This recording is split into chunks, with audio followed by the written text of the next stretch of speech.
A millionaire CEO falls in love again after finding the woman he abandoned years ago, but this time he will have to fight hard to win her over, because now she is a completely different woman. But before we dive into the full story, let me know where you're watching from and what time it is. Now subscribe to the channel and let's get started. Logan Pierce stood at the center of the Redwood Business Conference auditorium, gazing into a sea of expectant faces. The bright lights overhead illuminated his every gesture, and the hush among the crowd signaled they were eager to hear the words of a man known for his boundless ambition.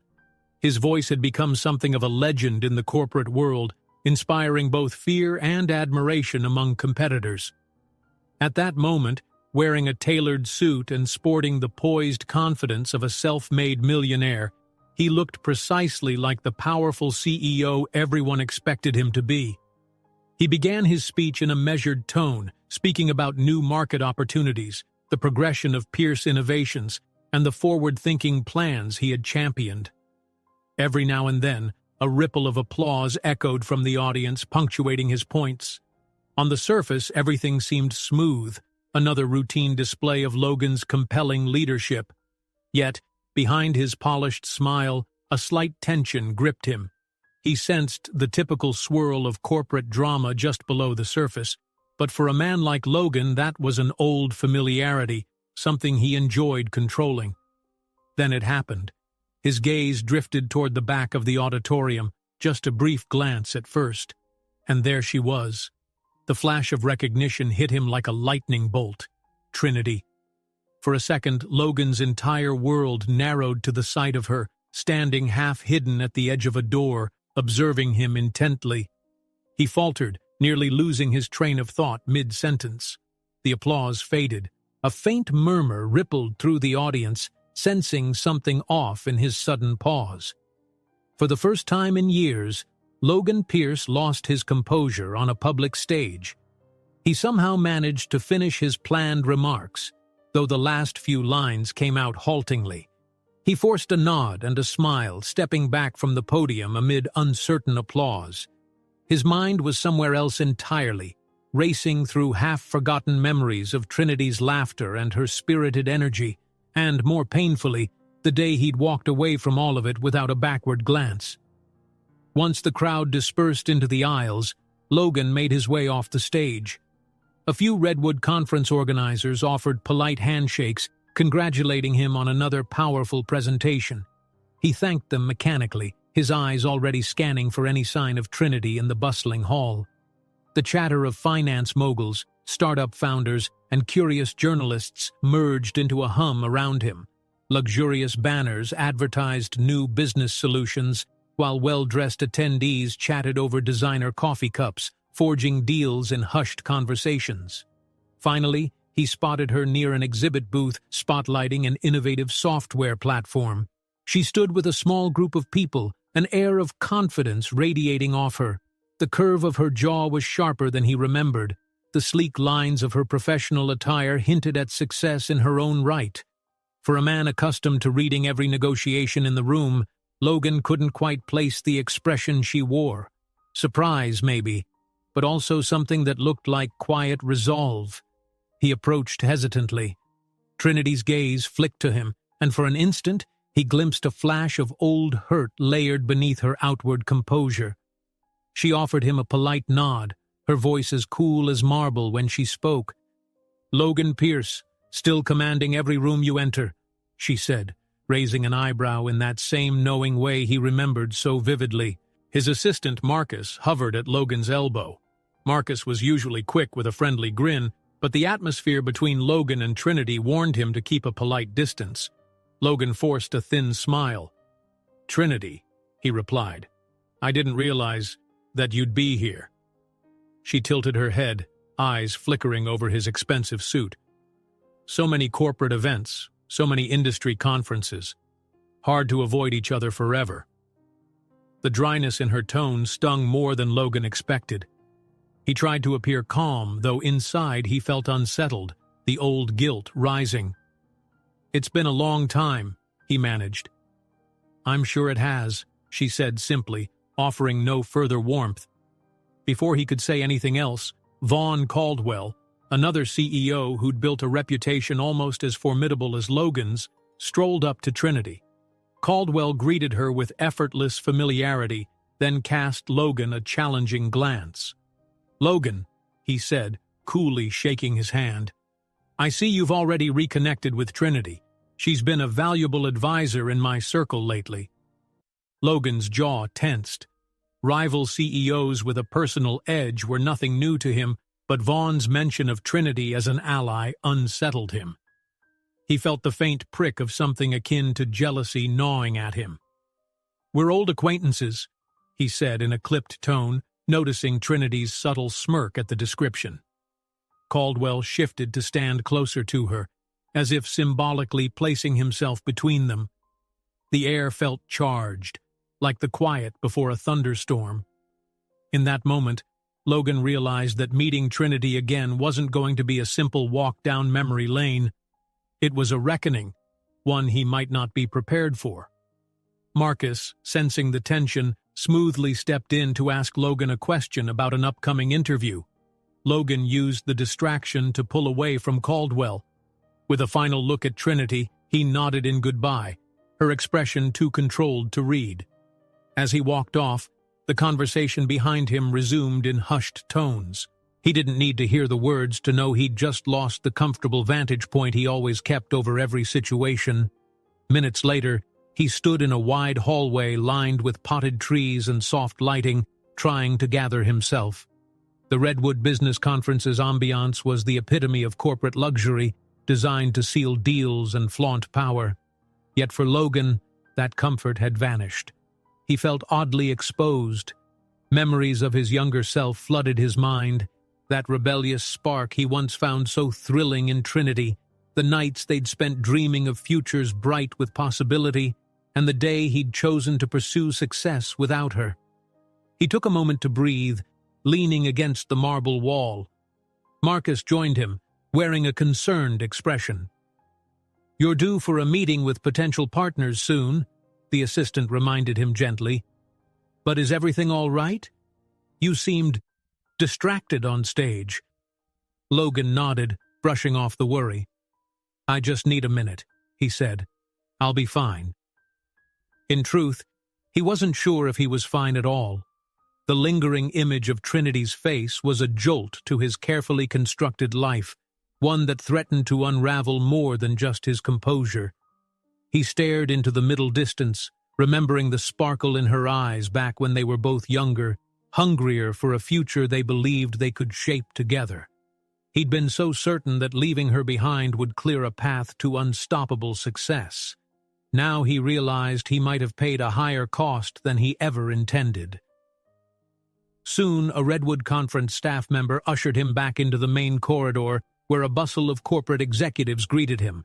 The usual routine resumed: firm handshakes, quick smiles, polite small talk. But Logan's responses were on autopilot. Internally, he kept searching the crowd for another glimpse of Trinity. She'd come and gone in a matter of minutes, stirring a storm he felt powerless to calm. He finally spotted her again, standing near the exit, talking with a group of sharply dressed attendees. Her posture was confident, her smile reserved. No one would guess how complicated their history was. The moment she sensed his gaze, her eyes flicked up to meet his across the room, and a subtle tension passed between them. It wasn't anger so much as something heavier, maybe disappointment, maybe a flicker of something else, too. She broke away from the conversation, giving him a final, inscrutable look before heading for the doors. Logan took a step forward, uncertain of what to say or how to stop her. Somewhere behind him, another executive tried to capture his attention about a new product. He barely registered the question.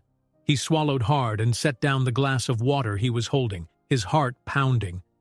Everything he thought he knew, his place in the corporate world, his achievements, his unstoppable momentum, felt oddly hollow. An intense urge to speak to Trinity, to close the distance between them, pulsed through him. Logan pushed past a few onlookers, ignoring the curious glances. By the time he reached the exit doors, Trinity had already slipped outside into the swirl of people heading to other parts of the convention center. A dozen side hallways and a constant flow of attendees made it easy for someone to disappear. Still, he refused to give up. He stepped forward, searching desperately over the heads of departing guests. Suddenly, there she was in the crowd, pausing for a brief second as though sensing his pursuit. Their eyes locked from a distance, and Logan opened his mouth to call her name. That single moment felt like a choice point in his life, one leading toward redemption, or at least a chance to understand the woman he'd hurt. But before he could shout, the crowd shifted. A wave of people stepped between them, and he lost sight of her again. He quickened his pace, weaving around a couple in animated conversation, a group of business interns taking selfies, and a conference employee trying to hand him a promotional flyer. By the time he got close, Trinity was already on the move, her figure slipping through the exit doors. When Logan finally emerged into the grand lobby, all he saw was the faint swirl of her hair before she vanished down a corridor. He tried once more to follow, but an event security guard blocked him from leaving the designated area, politely insisting he stay within the main conference zone. By the time the guard relented, Trinity was gone. Logan paused, breathing heavily, frustration building inside. He'd never felt so uncertain, so keenly reminded of what he had thrown away. And then, in a chance moment, he caught a glimpse of her turning a corner. Their eyes met for the span of a heartbeat, and she gazed back with an expression he could only interpret as a silent dare. It was as if she were challenging him to keep chasing, to finally face the past he'd worked so hard to bury. A flicker of regret, a tiny flash of longing, then she disappeared into the crowd. Logan stared after her, pulse thudding in his ears. The conference bustle continued around him, the polished floors reflecting countless footsteps, the air buzzing with corporate ambitions. But all he could feel was the echo of her presence and the stark realization that this time he couldn't simply walk away from the past. He inhaled deeply, tightening his grip on the slim conference folder he still held, and allowed a new determination to settle inside him. Whatever it took, he would find her. He would find the words she deserved to hear. He couldn't bear another sleepless night haunted by old regrets. Not this time. Logan steps forward to call her name, but she vanishes into the crowd. The last image is Trinity glancing back as if daring him to follow, and he knows he must. Logan lingered near the double doors of the Redwood Business Conference, determined not to let Trinity vanish a second time. A rush of attendees left the auditorium, voices blending into a steady hum. He glanced at each face in the crowd, hoping to spot her dark hair or poised posture, but it was no use. She had disappeared as swiftly as she'd come. The memory of her gaze, full of old wounds and unspoken truths, weighed heavily on him. Eventually, a flustered conference coordinator approached with a stack of papers cradled in her arms. "Mr. Pierce," she said, "our VIP gala is tonight, and here's your personal invitation." Her tone sounded expectant, as though certain he would attend. Logan accepted the embossed card with a murmured thank you, scanning the details. It was a formal affair with a high-profile guest list. The coordinator added, almost as an afterthought, "Trinity will also be there." He paused, the words looping in his mind. It had taken him only seconds to lose Trinity at the auditorium, but tonight he might get the chance to speak to her properly. Maybe away from the corporate bustle, he could find a moment of genuine honesty, an apology that didn't feel like business small talk. Without further delay, he returned to his penthouse office, a tastefully modern space perched high above the city. Floor-to-ceiling windows offered a panoramic view of dusk settling in, the skyline glowing with promise. Normally, Logan took comfort in this vantage point, a reflection of the power he had worked tirelessly to obtain. Yet, as he stared at the soft, fading sunlight, his thoughts drifted toward Trinity, her controlled composure, the hurt in her eyes, and all the questions he still carried about why she had shown up at the conference after so many years. Marcus knocked discreetly on the open door, stepping in. "Sir, I've finalized the details for your next few meetings, but I assume you'll want to attend the gala tonight?" His assistant's quiet voice hinted at concern. Marcus had witnessed Logan's discomposure earlier and knew something deeper was at play. "Yeah, I'll be there," Logan replied. He turned away from the window, absently adjusting his cufflinks. "I need to see her again." Though the words were matter of fact, there was an undertone of urgency he couldn't hide. Hours later, Logan found himself driving through the city at twilight, the streets awash with the golden hue of street lamps. He weaved his sleek car between lanes, mind consumed by scattered memories and fresh apprehension. Overhead, the sky slid from a hazy purple into a deeper night. He thought about the early days with Trinity, her lively ambition, her quick wit, the way she had once teased him about his unyielding focus on success. It seemed like a lifetime ago. He wondered if there was anything left of the girl who used to care for him, or if she'd buried those memories just as he had tried to do. Soon, he arrived at the grand hotel venue. Valets in neatly pressed uniforms scrambled to open car doors for an endless stream of distinguished guests. He stepped out, exuding his signature confidence in a tuxedo tailored to perfection. Flashbulbs from event photographers captured his arrival, and a small crowd of journalists hovered by the entrance, hoping to snag quotes from notable figures. The gala itself was a spectacle of opulence. Glittering chandeliers hung from a vaulted ceiling, and the polished marble floors reflected every shimmer of light.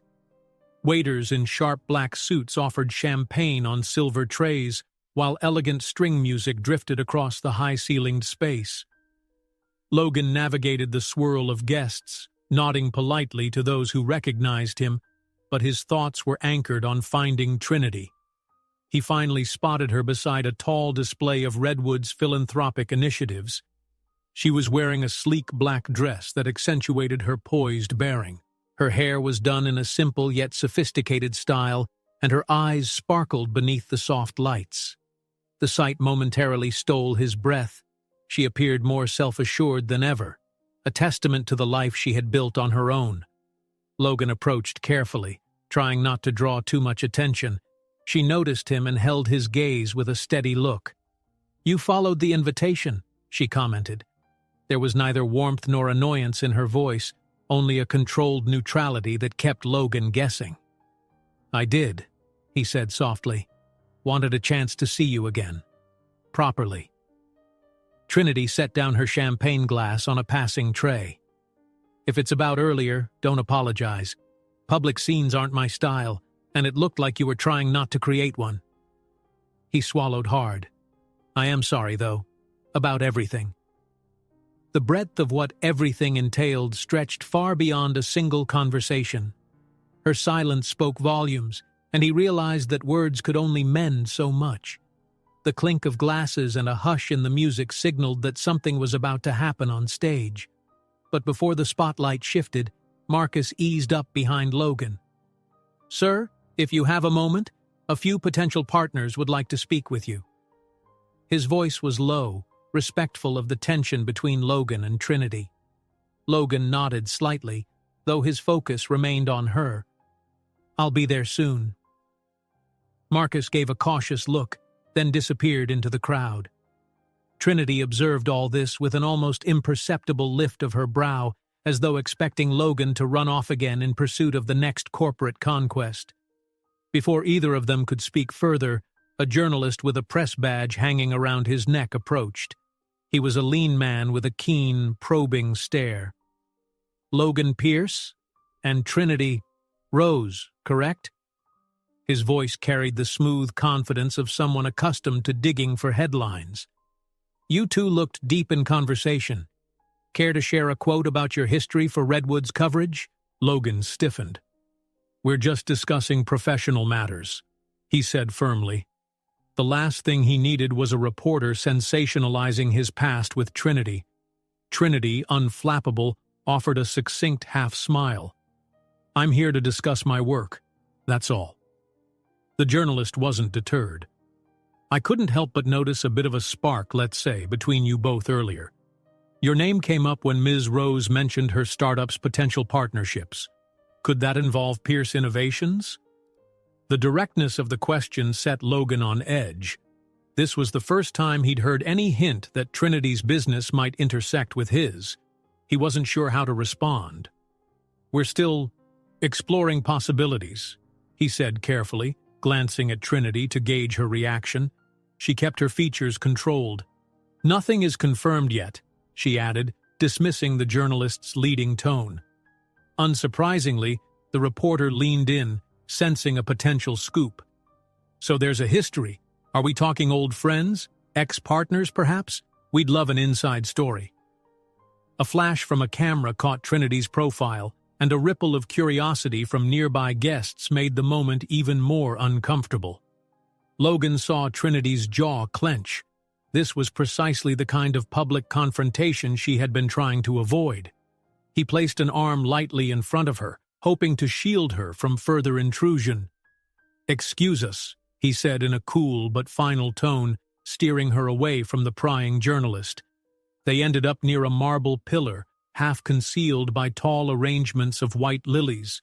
He caught the faint scent of her perfume as they stopped, tension buzzing in the air. She exhaled slowly, her gaze flicking around to ensure the reporter hadn't followed. "I hate the press," she muttered. Logan gave a tight nod.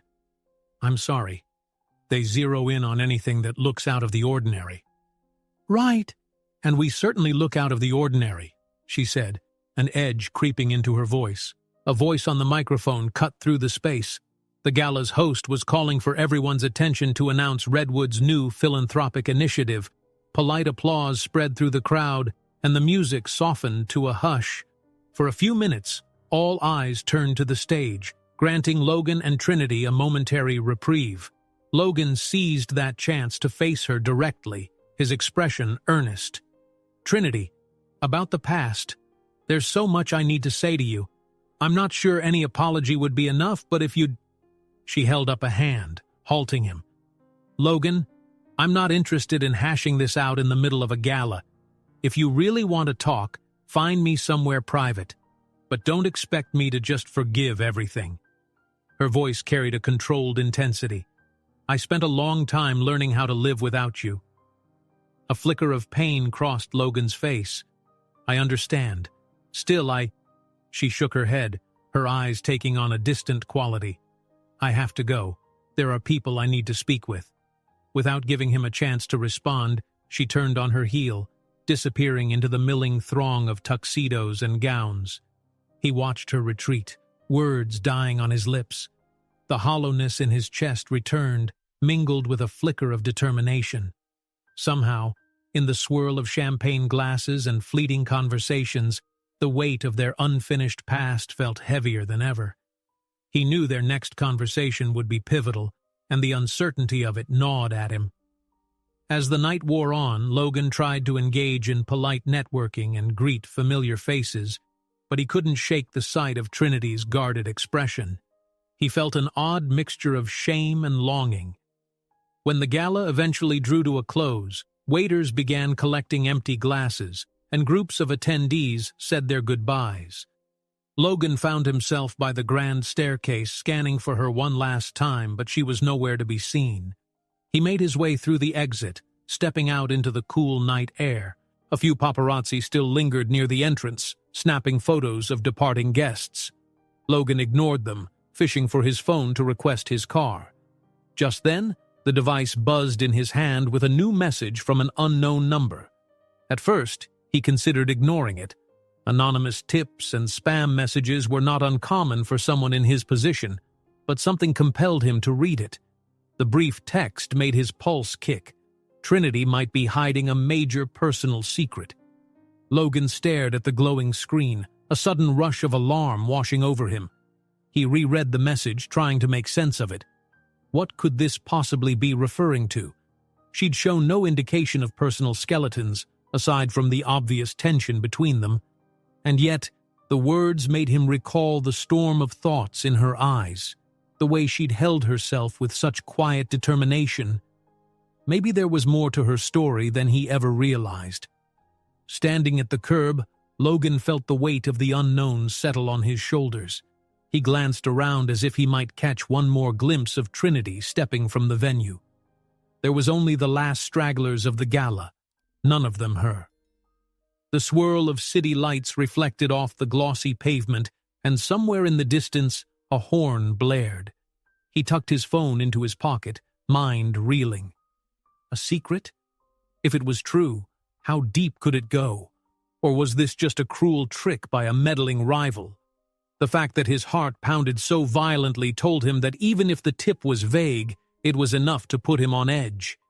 He looked out into the shimmering night, remembering her earlier glance, a look that held defiance, sorrow, and maybe a flicker of old affection. Now, the only question was whether he dared to find out what she'd been hiding all this time. As Trinity exits, a text buzzes on Logan's phone. An anonymous tip that Trinity might be hiding a major personal secret. Logan's eyes flash with alarm. He wonders, what is she keeping from me?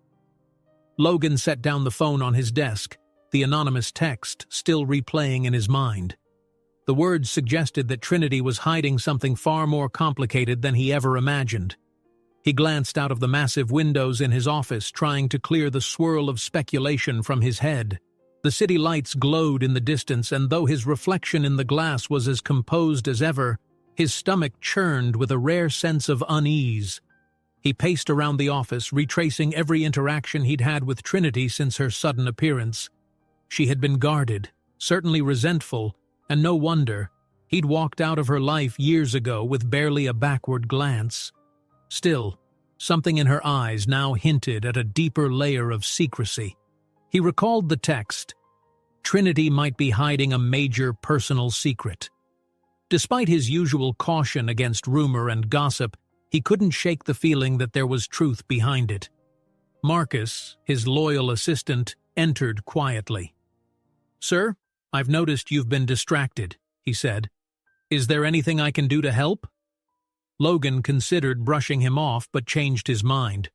"I need information," he said, "about Trinity Rose, anything that might have changed in her life these past few years." Marcus hesitated, sensing the sensitivity of the request. "All right, I'll see what I can find through public channels. But if she's been keeping a low profile, it may take time." Logan nodded, his gaze returning to the window. "I understand." That night, he left the office with an urgency he usually reserved for closing deals or finalizing acquisitions. He found himself unable to rest. His mind hopped from one possibility to the next. Old regrets swirled alongside the mystery of Trinity's life. Finally, just before dawn, he dozed off on the sofa in his penthouse living room, only to be startled awake by an early phone call from Marcus. "I have a possible lead," Marcus said. "There's an old newspaper clipping from a local news site upstate. It's dated around 2.5 years ago, mentioning Trinity. Something about a fundraiser, and it references 2 children." Logan's heart rate spiked. "Children?" he repeated, gripping the phone more tightly. "Are you certain?" "It's not much," Marcus admitted. "But the article specifically said she was recognized at a charity event, and the piece mentioned she was a devoted mother of twins. I don't have their names, and there aren't any photos attached. It could be a coincidence, but the timing and details match her age and background." Logan felt a cold weight settle in his chest. His mind spun to the years they'd been apart, working through the timeline. If these twins were Trinity's children, how old would they be? And if they were a certain age, could they be? He ended the call with a quick thanks, then sat in silence. The building traffic outside indicated the city was waking up, but for Logan, it felt like the world was shrinking to the size of a single question. Were those kids his? The very idea sent a tremor of shock through him. He remembered how he and Trinity had once talked about a future. They'd been so certain that life was something they could conquer together until he had chosen a path fueled by ambition and left her behind. Without overthinking, He grabbed his car keys and headed out. He knew Trinity worked at a newly established startup office on the other side of town, a detail he'd picked up from the Redwood Business Conference pamphlets. He could have called first, but it felt too urgent, too personal. He needed to see her face to face. Traffic crawled along congested avenues, every red light stoking his impatience. By the time he parked in front of a modest yet modern building with glass walls and a minimalist sign, he was practically leaping out of his seat. Inside, the receptionist gave him a polite smile. "Good morning. Can I help you?" "I'm here to see Trinity Rose," he said. "Is she available?" The receptionist checked the schedule. "She's in a meeting, but I can let her know you're here." Logan handed over his business card.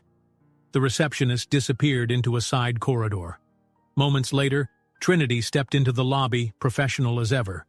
She wore a crisp blouse with a neutral tone, her posture radiating confidence. Yet the moment she saw Logan, a wave of tension flashed across her face. "I wasn't expecting you," she said. "Can we talk?" His voice sounded strained to his own ears. Her eyes flicked to the receptionist, still hovering nearby. "Follow me."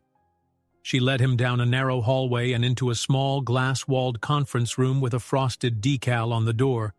Once inside, she closed the door behind them. "What is it?" she asked, crossing her arms. "Because the last time you tried to talk, I told you I didn't want a scene." Logan exhaled slowly. "I got a tip," he said. "Someone said you have a secret. Then my assistant found a reference." He paused, uncertain how to phrase such a monumental question without sounding accusatory. "A reference to you being a mother of twins."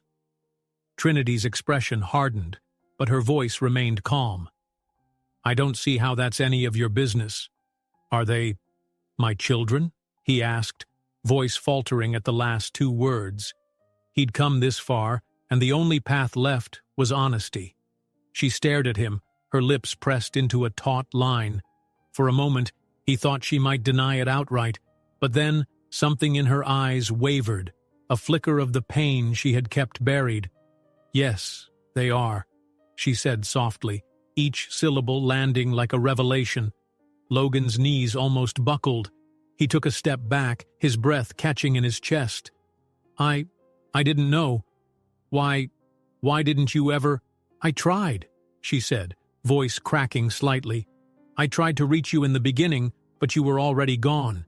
And from that moment on, it became clear you'd chosen your path. I wasn't going to chase you down." Stunned, he sank into one of the conference room chairs. He tried to imagine the magnitude of her experience raising twins alone while he was off building an empire. "Trinity, if I'd known, would it have changed anything?" she asked, eyes flashing with anger. "You left me for your corporate dreams. You didn't answer my calls or my letters. I got the message loud and clear." He opened his mouth to respond, but no words came.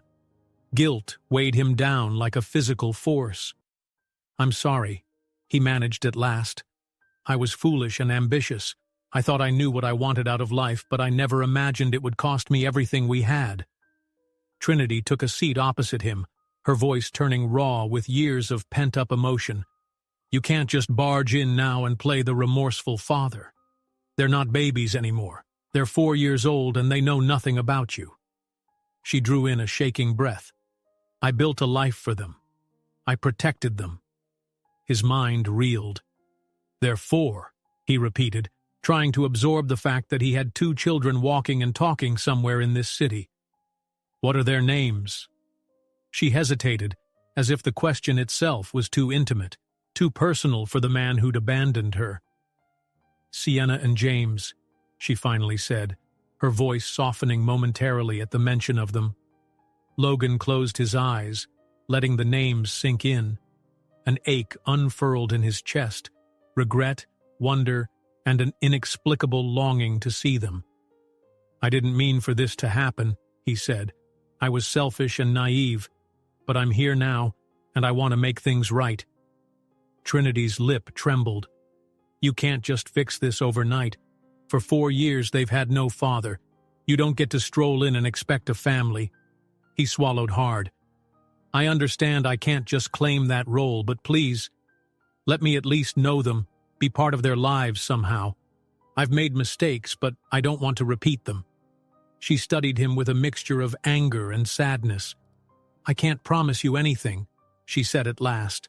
I need time to think about what this means for me and the kids. I won't let anyone hurt them, especially not you, if you decide to bail again. Never, Logan said. I won't leave again. Silence settled between them, tense and heavy with the weight of 4 lost years. Through the glass walls, Logan could see employees at their desks, the hustle of startup life continuing beyond this small space. It felt surreal that so monumental a conversation could happen amid the ordinary hum of an office. Then Trinity stood, gesturing toward the door. I need to get back to work.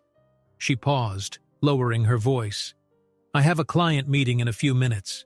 We can talk again, but not here, not now. I'll let you know when. Logan rose, the shock of his new reality still coursing through his veins. Thank you, he said quietly, for telling me. She offered a single nod, her face revealing none of her inner turmoil. He watched her walk away, the glass door closing softly behind her. Even in that moment, he felt the distance that years of pain and distrust had built. Yet there was also a flicker of possibility, though whether it was for closure or a second chance, he couldn't be sure. Shaken, he left the building, stepping into the bright daylight. His phone began to buzz in his pocket, and he glanced at the screen. The caller ID showed one of his board members, someone who rarely called without urgent business.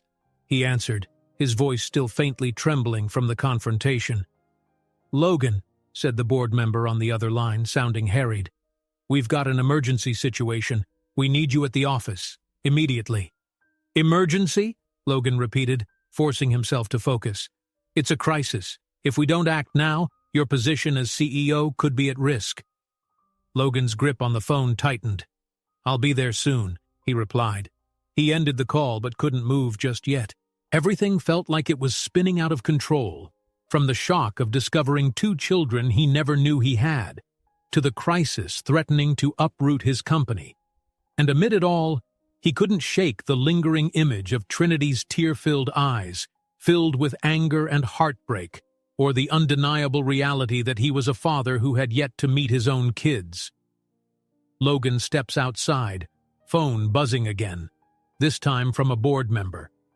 The urgent voice demands his presence for a critical emergency meeting that threatens his CEO position. But Logan can't shake the image of Trinity's tear-filled eyes, or the fact that he has 2 children he's never met. Logan arrived at Pierce Innovations early in the morning, feeling the weight of everything that had transpired in the last 24 hours. He was still reeling from Trinity's revelation. He had 2 children he'd never met, and the stark reality of fatherhood had struck him harder than any boardroom battle. Yet there was no time to process those emotions now. The board had summoned him in haste, hinting at a crisis that threatened not just his reputation, but the very foundation of the company he had built. Stepping out of the elevator onto the executive floor, he noticed an unusual hush. Assistants whispered in clusters, and worried expressions passed over every face that glimpsed him. It was as though news of his personal turmoil had already begun to leak, mingling with the larger corporate storm everyone seemed to sense. Logan clenched his jaw and strode down the corridor, determined to maintain his composure. In the boardroom, 6 directors were already seated, each with files spread before them and stressed lines on their brows. Harding, one of the more outspoken members, was flipping through a thick packet of documents. At the head of the table, Ms. Kwan, an influential investor whose funding was critical to an upcoming project, sat with an air of impatience. The moment Logan entered, all eyes locked onto him. "Glad you could join us, Mr. Pierce," Harding said, in a voice that dripped with more irony than welcome. "We have several urgent matters to address today." Logan took his seat, resisting the urge to snap back. "So I gather," he replied, scanning the tense faces around him. "Fill me in." Ms. Kwan exhaled sharply. I'm concerned about the direction of Pierce Innovations' new product line. We've sunk millions into a contract that relies on advanced software capabilities we were told would be secured by now. But negotiations have stalled, and investors are getting skittish. Harding nodded in agreement. The problem is that the competitor, Caldwell Corporation, seems to be courting the same tech partners. If they lock those contracts first, our entire deal will be compromised. We need a firm plan, and we need it now. Logan sifted through his mental map of potential partnerships. He knew about the Redwood Lead, the experimental AI startup out west, and a few other prospects. Yet, in the back of his mind, he kept recalling Trinity's mention of her own startup's capabilities. Had she hinted at any synergy with Pierce Innovations? They hadn't had time to discuss specifics. Still, he wondered if she might be exactly the link he needed, on a professional front at least. He cleared his throat. I'm aware of Caldwell's moves, and we're not going to let him outmaneuver us. Our R&D department has been exploring new synergy opportunities. I'll have more concrete details soon. Ms. Kwan's brow furrowed. It better be soon, or I'll have no choice but to consider withdrawing my investment. We can't afford hesitation. The board erupted in a low murmur. Logan felt the mounting pressure, made heavier by his personal crisis. He pressed his palms flat on the polished table. Give me a short window to finalize a partnership. I promise we'll lock this down. After the meeting adjourned, Logan retreated to his corner office. The walls, usually so reassuring in their sleek, modern design, felt oppressively close. Marcus entered soon after, looking uncomfortable. Sir, the rumors about your personal matters, they're spreading. Some staff members are concerned that your attention might be divided. Logan frowned. Wonderful. As if the board's tension wasn't enough. He paused, taking a breath. Marcus, I need your help. Do we have any promising leads on smaller, innovative tech firms? Marcus shifted on his feet, scanning through his tablet. Well, there are a few interesting proposals here. Also, Trinity's startup. It's gaining attention from major players, even Caldwell. Her team has developed something that could fit the kind of software solutions we need. Logan nodded, heartbeat accelerating. Set up a meeting with her, soon as possible. If Caldwell is courting the same opportunity, we can't let him corner the market. Marcus shot him a cautious look. Personal complications aside, do you think Ms. Rose would be open to collaborating?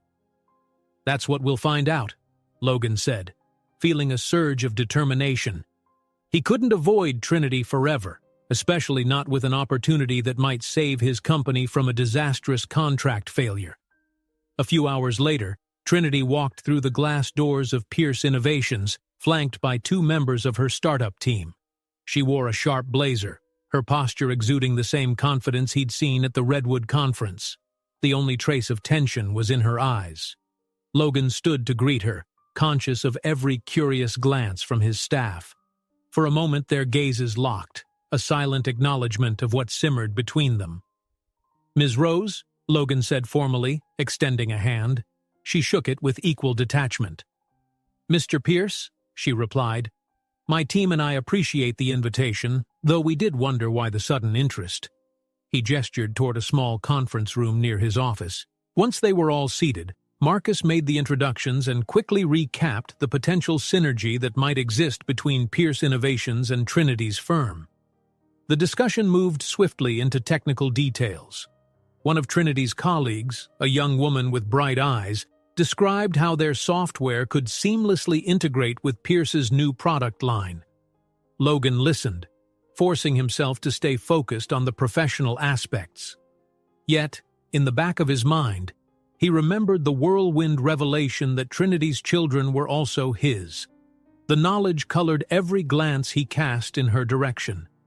She, however, remained the picture of composure, addressing every question with calm expertise. We see a strong possibility for collaboration, Trinity said, finally turning her full attention on him. But I need assurances, fair terms, No hidden clauses that allow Pierce Innovations to swallow up my startup. Logan knew this was about more than just business. She was testing his integrity, making it clear that trust did not come easily. "We want an equal partnership," he said, meeting her gaze. "A merger of talents that benefits both our companies. Nothing more."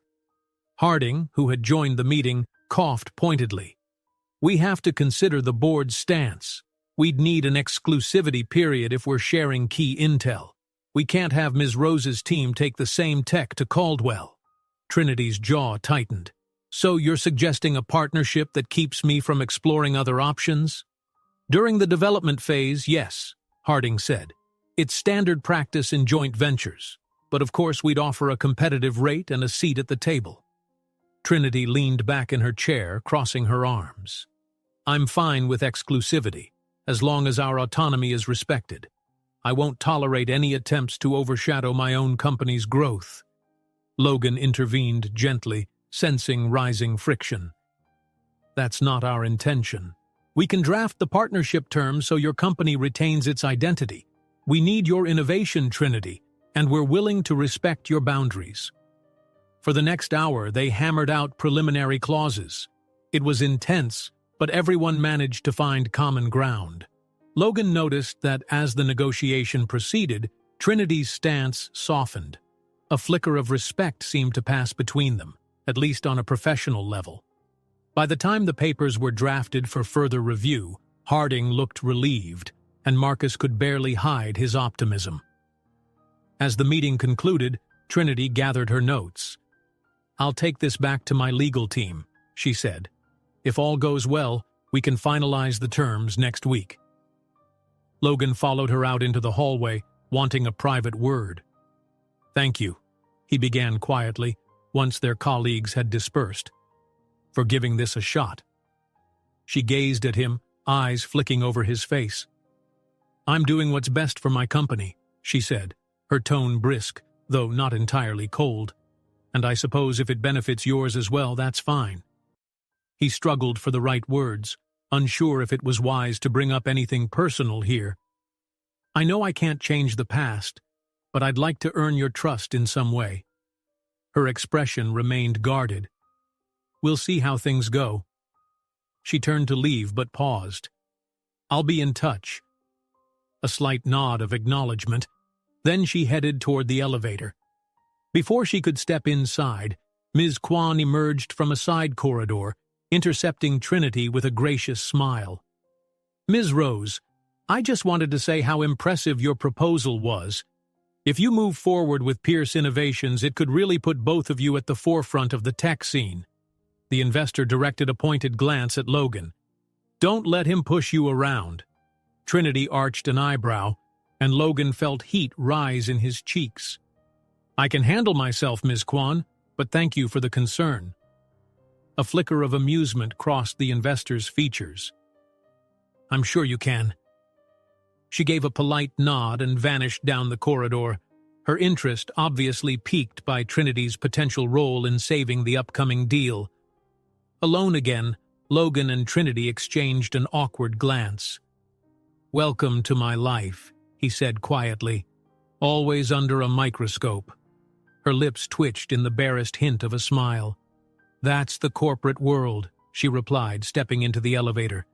"Goodbye, Logan." He watched the elevator doors close, feeling an odd surge of hope.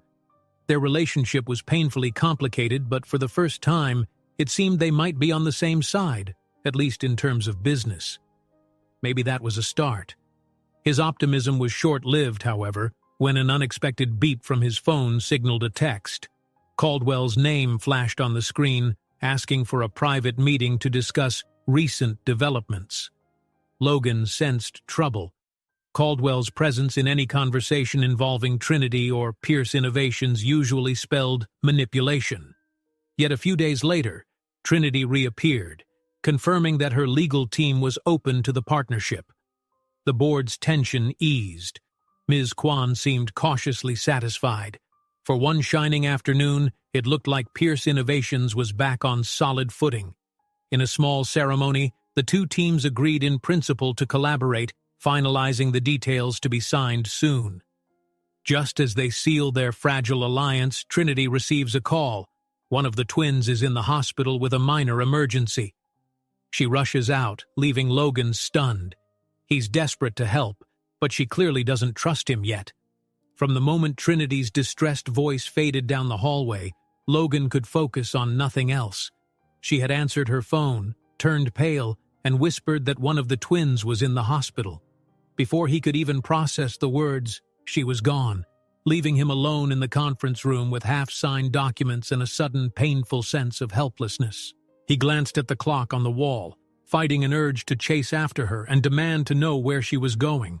What was wrong? But he knew he had no right. She didn't trust him yet, and the lines between them were still unsteady at best.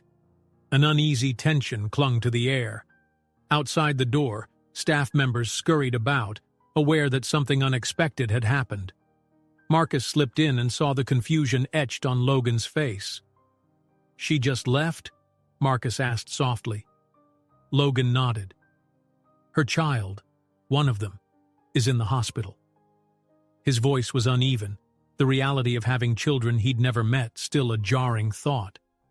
"I need to do something, but she didn't exactly invite me." Marcus hesitated, then placed a hand on Logan's shoulder. "Maybe it's best to give her space. She'll reach out if she wants you there." Logan clenched his jaw.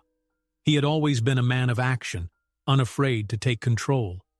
Now he felt powerless, unsure if he had the right to involve himself in an emergency that should have been equally his to worry about. He swallowed hard. Yeah, space. Yet he couldn't concentrate. The rest of the afternoon passed in a blur of phone calls and urgent emails. Ms. Kwan was already demanding updates on the partnership, threatening to pull out if the final contract with Trinity's startup wasn't signed soon. Harding, that ever-persistent voice of skepticism on the board, questioned Logan's priorities behind closed doors. Staff whispered about how their usually unflappable CEO seemed oddly distracted, pacing his office instead of delivering definitive orders. By late afternoon, Logan couldn't take it anymore.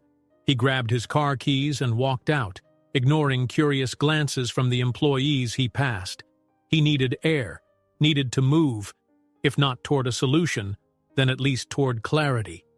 In his luxury sedan, he navigated through the congested streets, lost in a storm of uncertainty. Thoughts of the hospital consumed him.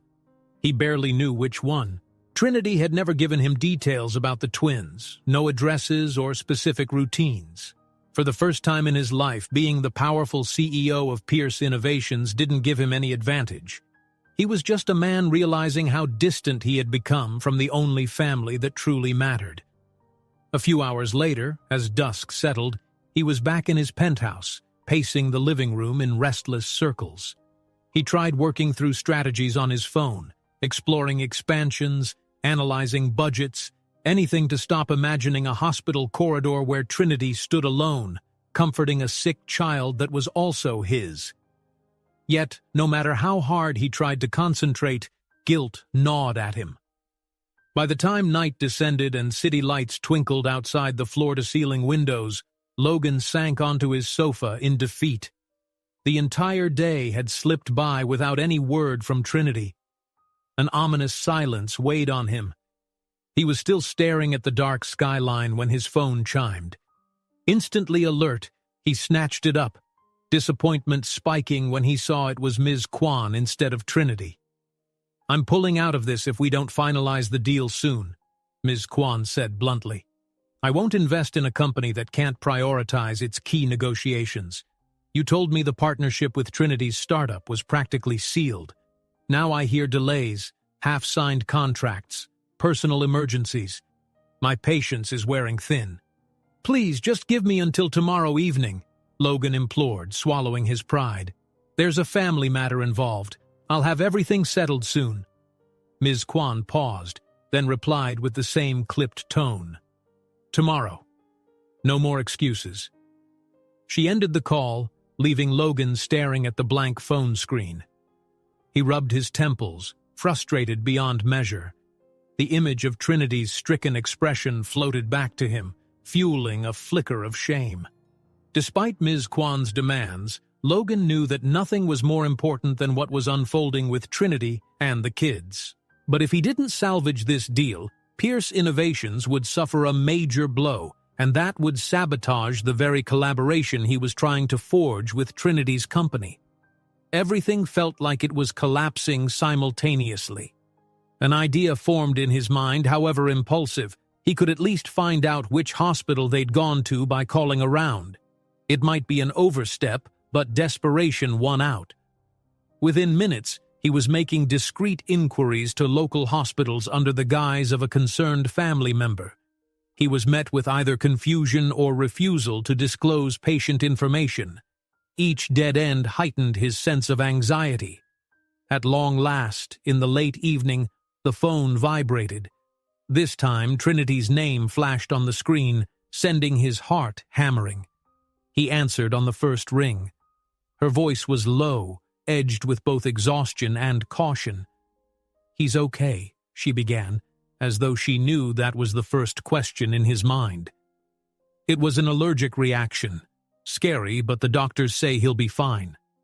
Logan exhaled shakily, relief washing over him. "Thank God." "Which—" He paused, the words sticking in his throat. "Which one?" "My son," she said. "His name is James." She hesitated a moment.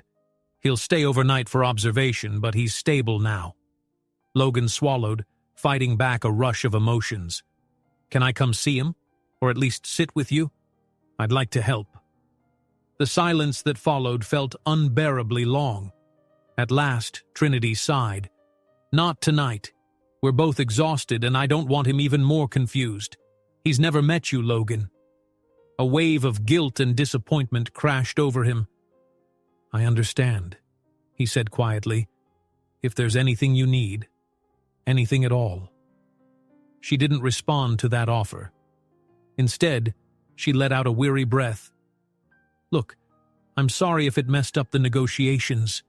Sienna is with a neighbor tonight, and I've been balancing 1,000 calls from your board about the contract. It's overwhelming." "Don't worry about the contract. Focus on James," Logan said, meaning every word. "We'll figure out the business side later." He heard rustling on her end, perhaps the sound of hospital machinery humming faintly in the background. "All right," she murmured. "Good night, Logan." The line went dead, leaving him to stare at the phone in his hand. Relief that James was okay mingled with the acute reminder that he had no real role in his children's lives yet. It was painful, but the knowledge that they'd averted a major health scare allowed him to breathe a bit easier. At least now he knew the boy's name, James, and the girl, Sienna. Simple facts he should have known years ago. By the next morning, Logan was back in the thick of corporate demands. Ms. Kwan arrived unexpectedly at Pierce Innovations, pressing for a demonstration of how the partnership with Trinity would directly benefit her investment. Meanwhile, Harding and other board members rattled on about timelines, charts, and potential fallback plans if Trinity's startup pulled out. Surrounded by the swirl of urgent conversations, Logan struggled to maintain his calm. As they debated strategy, all he could see was the mental image of a hospital ward, where Trinity sat next to a small boy who probably wondered why his mother looked so worried. Logan forced himself to address each demand from Ms. Kwan with the same intensity he'd once brought to every major negotiation. Despite his personal crisis, he couldn't let the deal fall apart.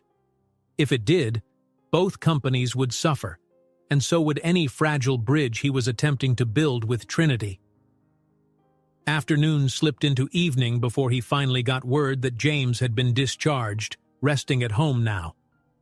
Trinity texted only brief updates. She had no time to chat about business or, it seemed, about their delicate personal situation. The sense of distance between them felt heavier than ever, but Logan told himself patience was key. That night, exhausted from a day of high-stakes meetings and emotional turmoil, he returned to his penthouse. The city lights glittered outside his windows, beckoning like 1,000 silent witnesses to his predicament. He changed into more comfortable clothes, ignoring the unopened stack of financial reports on the coffee table. Sleep seemed impossible, so he stared at the skyline, wondering if Trinity and the twins were sleeping or if James was still shaken by the day's events. His phone beeped suddenly, jarring him from his thoughts. He reached for it, heart thudding when he saw Trinity's name. The text was short but charged. "We need to talk, tomorrow, alone." His heart thunders, uncertain if this meeting will bring reconciliation or the final cut. Logan arrived at the city park just before sunset, the sky still streaked with soft orange and pink. He'd chosen a bench near a tall oak tree, half hidden from the main path. The stillness around him felt like an echo of his own tension. A jogger passed by, footsteps tapping rhythmically on the paved walkway, and a couple strolled in the distance. Yet to Logan, everything else faded as he watched for Trinity. When she finally appeared, he felt a pull in his chest that was both relief and trepidation. She wore a light jacket, her hair loosely pinned back. She paused a few feet away, surveying the quiet spot he'd chosen. For a moment, neither of them spoke, the hush underscoring how far from casual this meeting truly was. "Thank you for coming," he said, standing to greet her. She nodded. "You said you wanted to talk alone, and I do too." Her voice carried a restrained calm, as if she'd rehearsed her composure. "James is recovering well, by the way." Logan's shoulders relaxed with genuine relief. "I'm glad to hear it. How's Sienna handling everything?" "She's fine," Trinity said. "Curious why her brother got extra attention, but I promised her it was just until he felt better." A slight smile touched her lips, and for an instant, Logan glimpsed the woman he used to know, warm, caring, brimming with quiet strength. He gestured for her to sit on the bench, and they settled at opposite ends, maintaining a careful distance. The sounds of rustling leaves filled the silence. "I want to help," he began, voice soft. "Not just with medical bills or anything material, but actually be there, if you'd let me." Trinity looked away, her eyes following a pair of children on bicycles at the far edge of the park. "I don't doubt your sincerity," she said, "but it's not as simple as dropping into their lives. They barely know you exist. If I suddenly say, 'This is your father,' they might feel betrayed that I kept you a secret." He swallowed the sting of her words. "I understand. I'm the one who caused this gap in the first place. Still, I want to fix what I can." Her gaze shifted to him. "How do I know you won't prioritize your corporate ambitions the moment a crisis hits Pierce Innovations?" A note of bitterness crept into her voice. "Everything I've built, I did alone. I won't risk letting you into the kids' lives just so you can leave again." Logan exhaled slowly. "You have every right to doubt me, but I'm trying to change. Not just for you, for them, and for myself." Before Trinity could respond, footsteps approached behind them. A figure materialized, a man in a tailored suit stepping out from the shadows of a nearby tree. Logan recognized Vaughn Caldwell immediately, his polished confidence radiating in every stride. Caldwell offered a thin, knowing smile. "Fancy seeing you two here," Caldwell said, voice dripping with forced civility. "Discussing business or something more personal?" Trinity bristled. "This is a private conversation, Vaughn. Why are you following me?" Caldwell lifted his shoulders in a casual shrug. "I was out for a walk. Sometimes business matters can be discussed in the open air, you know." He glanced at Logan, eyes gleaming with challenge. "I heard rumors that your partnership is nearly finalized, but Trinity, you should be careful. Merging your startup with Pierce Innovations might be a risky move." Logan's jaw tightened. He rose from the bench, stepping between Trinity and Caldwell. "We're well aware of the risks and rewards. If you're here to stir trouble—" Caldwell raised a hand, feigning innocence. "Logan, I'm just being a concerned friend. Trinity knows I've always admired her drive. I wouldn't want to see her overshadowed by a bigger corporation that might swallow her project or, worse, fail to deliver its end of the deal if certain personal distractions come into play." Trinity stood up. That's enough, Vaughn. I can handle my own affairs. And if I recall, you've tried to poach me before, more than once. He smirked. Yes, and I still believe your startup could do better without being tethered to Pierce. But, he added, turning to Logan, since you two clearly have a complicated history, maybe the emotional ties will keep it together, at least until something else falls apart. Logan clenched his fists. Don't you have your own company to run? Caldwell met Logan's glare with a cool stare. Indeed I do. But let's be real. If I manage to secure the same tech partnership you're after, Pierce Innovations will be left scrambling to fulfill certain high-stakes promises. Miss Kwan's investment might look quite appealing to me instead. Trinity let out a frustrated breath. You came here just to gloat, didn't you? To remind us you're a threat. Caldwell's smile broadened. Threat is such an ugly word. Let's say I'm a competitor with a better strategy, though I suppose we'll see who stands at the top once the dust settles. He gave them both a mocking half-bow. Enjoy your evening. Without another word, he turned and strolled down the path, his figure soon swallowed by the dimming light. Logan stared after him, anger roiling in his gut. Trinity let out a disbelieving laugh. I can't believe he stooped to following me around. He must be desperate to sabotage us, both personally and professionally. Logan sat back down on the bench, trying to calm the surge of adrenaline. We need to be ready. He's definitely aiming to block our partnership or turn your startup to his advantage. She hesitated a moment before sitting next to him again. Vaughn's not the problem right now. The real issue is whether we can trust each other because he'll keep exploiting every doubt, every crack. Logan nodded, jaw clenched. I hear you, and I agree. We need a united front, at least in business. Caldwell is waiting for one sign of weakness to strike. Trinity studied him. In that case, we finalize our contract. We make sure Ms. Kwan, your board, everyone sees we're serious about moving forward. If Caldwell tries anything, we show we're stronger together. Her eyes flickered with determination, then softened. This doesn't mean I'm letting you into my personal life without caution, but it's a start. A wave of relief washed over Logan. That's all I'm asking. A chance to prove I won't let you down again. They spoke for a few more minutes, hashing out a plan to expedite legal paperwork and reassure investors.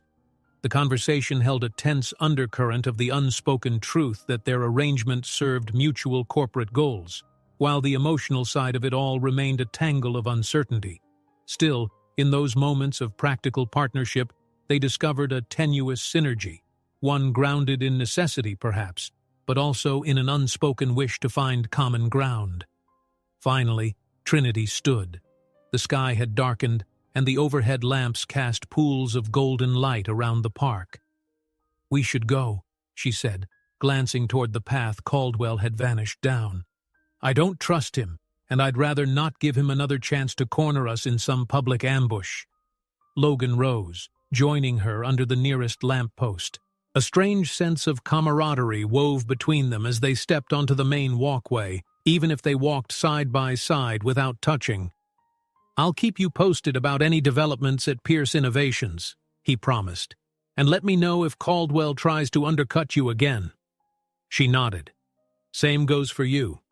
We can't let him manipulate the narrative. They paused by the park entrance where the city's traffic roared in the background.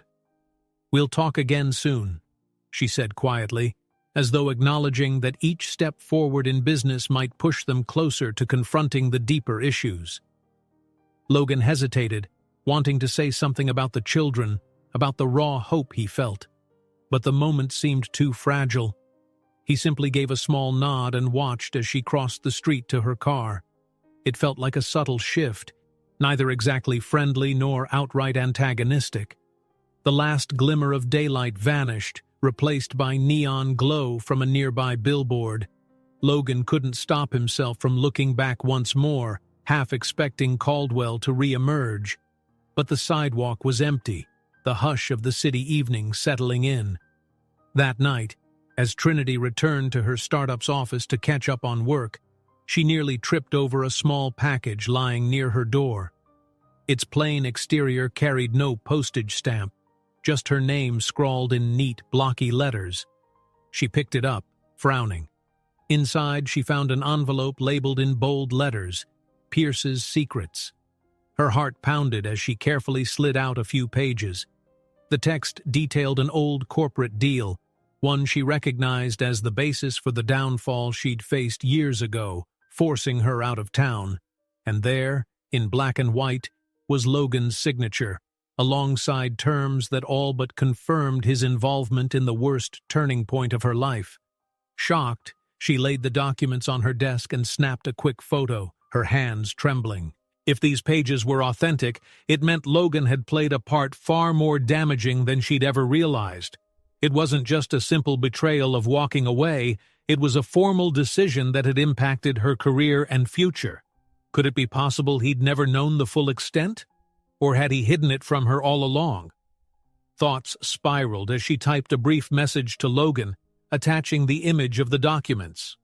Whatever fragile trust they'd begun to build might collapse under the weight of this revelation. Yet she couldn't keep it to herself. If they were going to move forward in any capacity, she needed the truth. Trinity receives a mysterious envelope delivered to her startup, labeled Pierce's Secrets. She texts Logan a photo of its contents, a damning document implicating him in a decision that once forced her out of town years ago.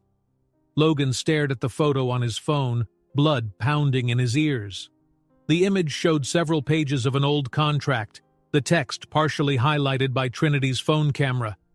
He recognized his own signature at the bottom, though the specific clauses and date triggered only the faintest memories.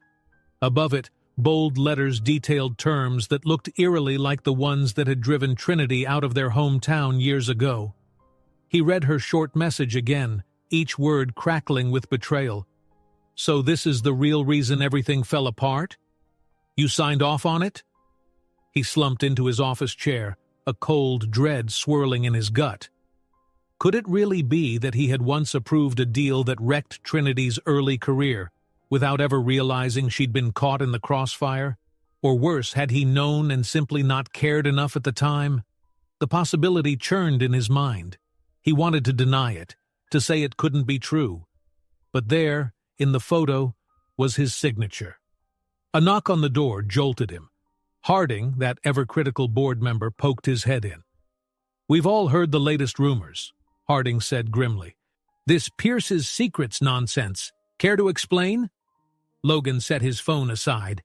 "It's an old contract, something I must have approved back when I first took over as CEO. It's complicated." Harding stepped in, closing the door behind him. Complicated or not, the headlines are spinning stories about how Pierce Innovations strong-armed smaller companies, and Ms. Rose's name is floating around as a victim of your ambition. Logan clenched his fists. "It wasn't that simple. We had 1,000 deals in play, Harding. I never aimed to hurt her specifically." Harding eyed him with skepticism. "Whether it was intentional or not, the damage is the same. You need to figure out how to handle this before Ms. Kwan and the rest of the board decide you're a liability." Logan felt his jaw tighten. "I'm on it," he said. "The last thing I need right now is another scandal." As soon as Harding left, Logan picked up his phone and dashed off a message to Trinity. "We need to talk face to face. I swear I didn't know you were affected. Please, let's discuss this." No reply came.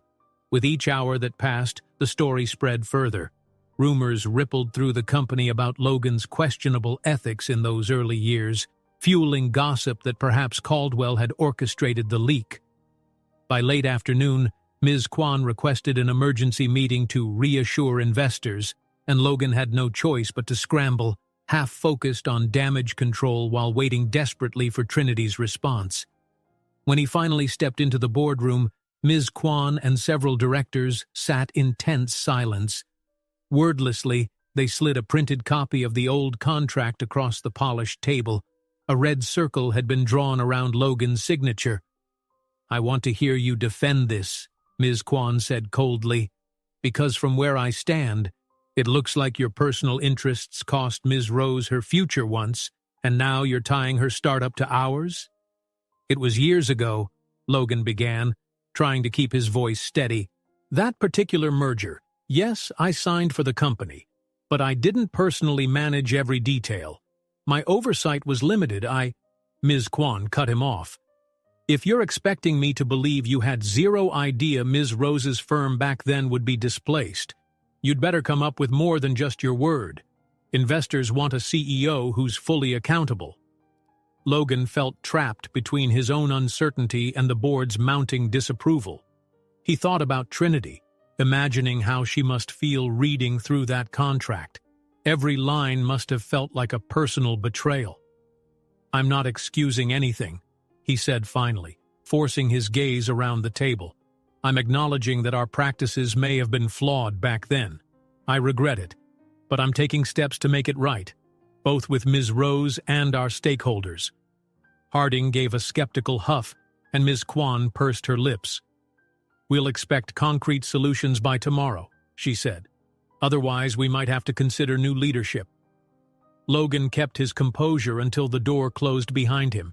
His mind spun with the possibility that he could lose everything: his position, the company he'd poured his life into, and any chance of rebuilding trust with Trinity.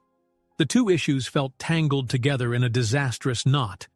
He rushed to his office, phone in hand, and tried calling Trinity. Straight to voicemail. Another attempt. Nothing. Tension pulled taut in his chest. He needed to see her, to explain what had really happened, or at least to ask for her help in unraveling the truth. He left a voice message. Trinity, please. I never intended for that contract to hurt you. Let me explain. I'm so sorry. Evening shadows stretched across the city skyline by the time a single message popped up from her number. Come to my office, now. Logan wasted no time. He left the building, ignoring staff who tried to flag him down with last-minute updates. Within minutes, he was weaving through downtown traffic, cursing every red light as he headed toward Trinity's modest but modern startup location. He found her waiting behind the glass doors, arms crossed, expression stone-cold. She buzzed him in wordlessly. Around them, the office floor was dimly lit, most employees having gone home. Only the quiet hum of computers and the faint glow of overhead lights broke the silence. She gestured for him to follow her to a corner meeting room, one with glass walls that overlooked the main workspace. When he entered, she slammed a thick folder onto the table.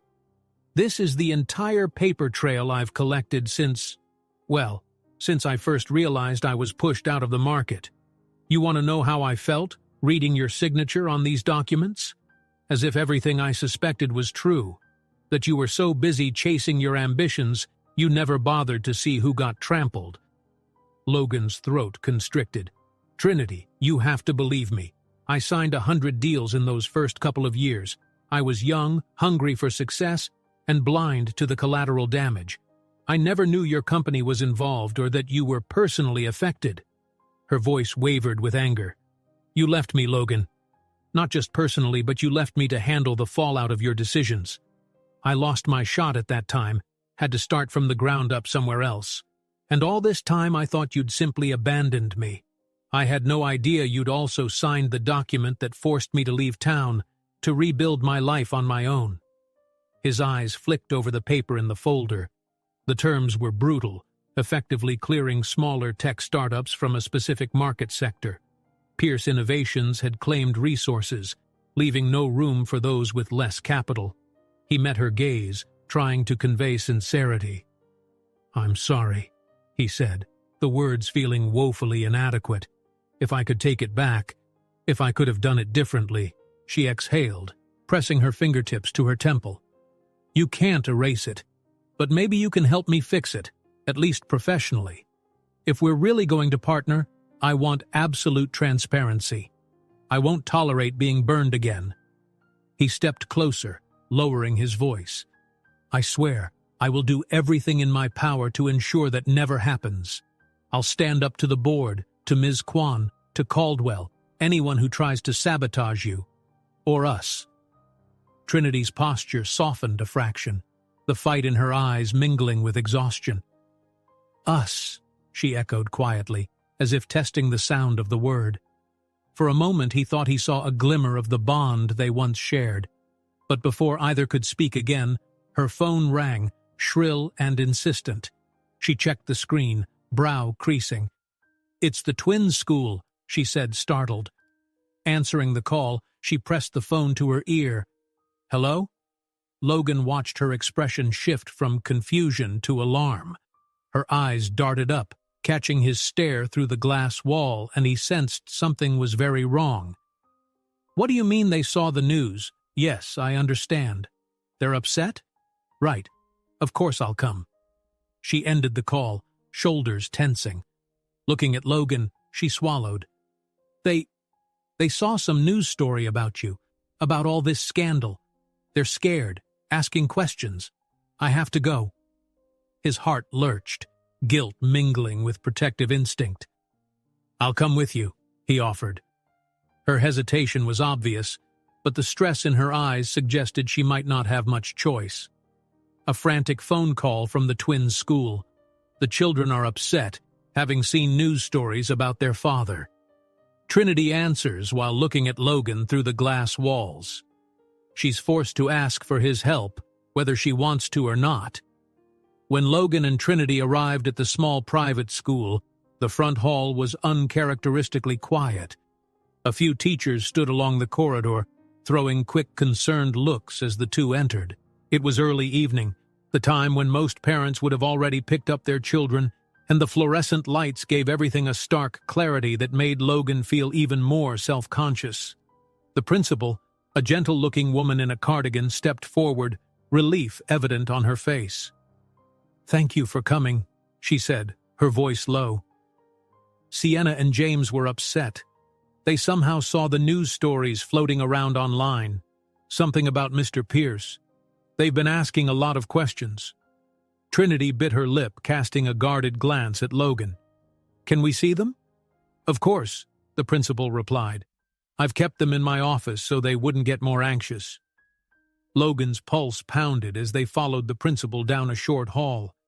Every step felt surreal. He was about to walk into a space where his own children sat grappling with the idea that he existed but had never been in their lives. Trinity paused outside the office door, taking a breath. She looked at him uncertainly for a moment, then pushed the door open. Sienna and James huddled near a small table stacked with coloring books and markers. Their faces lit up when they saw their mother, and they scrambled over to her. "Mommy," Sienna said, her voice wavering. "People said bad things." Trinity knelt to fold them into a hug. "It's okay. You're safe," she murmured, stroking Sienna's hair and then James's. Her gaze flicked up to Logan, who hovered a few steps away, suddenly unsure of how to step into their bubble. James's eyes turned toward him, studying him with open curiosity. "Mommy, that's the man we saw on TV?" he asked in a small voice. Logan swallowed hard. He wanted to say something brave, fatherly, but his throat felt tight. Trinity glanced at him, silently giving him permission to move closer. He lowered himself onto one knee. "Hey," he said gently, "my name is Logan. He paused, the word father catching in his throat. "I'm a friend of your mom's." Sienna eyed him warily, hugging a plush bunny to her chest. "They said you did something bad," she blurted, referencing the rumors she'd likely overheard. Trinity cringed, clearly pained that her daughter had to grapple with gossip. Logan managed a soft smile. "I made mistakes in the past," he admitted, his voice gentle. "But I'm trying to do better now. Most of the things you hear on TV aren't the whole story." James inched closer, curiosity flickering in his dark eyes. "Why were they calling you mean?" Trinity opened her mouth as if to intervene, but Logan spoke first. "Sometimes grown-ups have arguments about money and businesses, and it can sound pretty bad when it's all over the news." He studied the twins' small faces, seeing the flicker of confusion. "What matters is that I care about you both, and I promise I'm not here to do anything that hurts you." Sienna clutched her bunny tighter. "Promise?" He nodded solemnly. "Yes, I promise." The principal stepped forward, giving them a moment. "They can leave whenever you're ready," she told Trinity. "I'll be outside if you need anything." A little later, the four of them, Logan, Trinity, and the twins, emerged into the school's main foyer. A group of curious onlookers had gathered. A few parents who recognized Logan from the news, an older teacher whispering to another. Trinity's face tightened, but she wrapped an arm around Sienna's shoulders and held James's hand. Logan walked protectively beside them, acutely aware of the whispers. When they stepped out into the dimming daylight, cameras flashed from the sidewalk. A handful of paparazzi had discovered their location, snapping photos frantically. James pressed himself against Trinity's leg, and Sienna emitted a frightened squeak, burying her face in her mother's coat. Logan's chest surged with protectiveness. He moved forward, shielding the twins. "Back off!" he snapped at the nearest photographer. His voice was low and firm, and for once the cameras backed away slightly, giving them room to hurry to the car. They all squeezed into Trinity's modest SUV, with Logan awkwardly fitting himself into the front passenger seat. She exhaled shakily, her knuckles white on the steering wheel. "I hate this," she muttered, stealing a glance in the rearview mirror where the twins huddled together. "This is why I never wanted any publicity around them." Logan's heart twisted. "I'm sorry," he said, feeling the weight of the media frenzy he'd inadvertently pulled them into. "I can try to handle the press. My PR team can—" Trinity shook her head. "We can't stop every camera in this city. The only real solution is to handle it privately and limit how much the kids see." She glanced back at James and Sienna. "I'm taking them home. You should probably come too. They need to understand what's happening." His breath caught in his throat. This was an invitation, albeit a reluctant one, into their lives, if only for the evening. "Okay," he said quietly. They drove through rush-hour traffic, the twins occasionally piping up with anxious questions.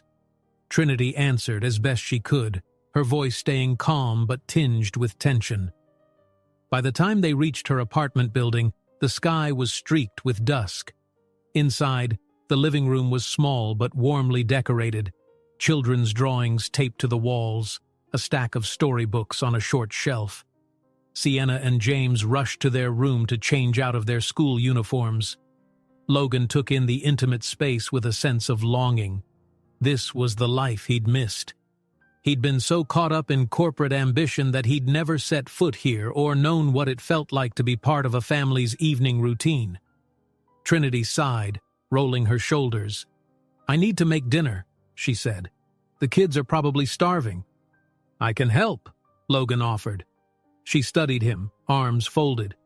"You cook?" He almost laughed at how uncertain she sounded. "Not as well as I'd like, but I'm good at simple tasks. Cutting vegetables, stirring pots." He gave a sheepish shrug. "I'll do whatever you need."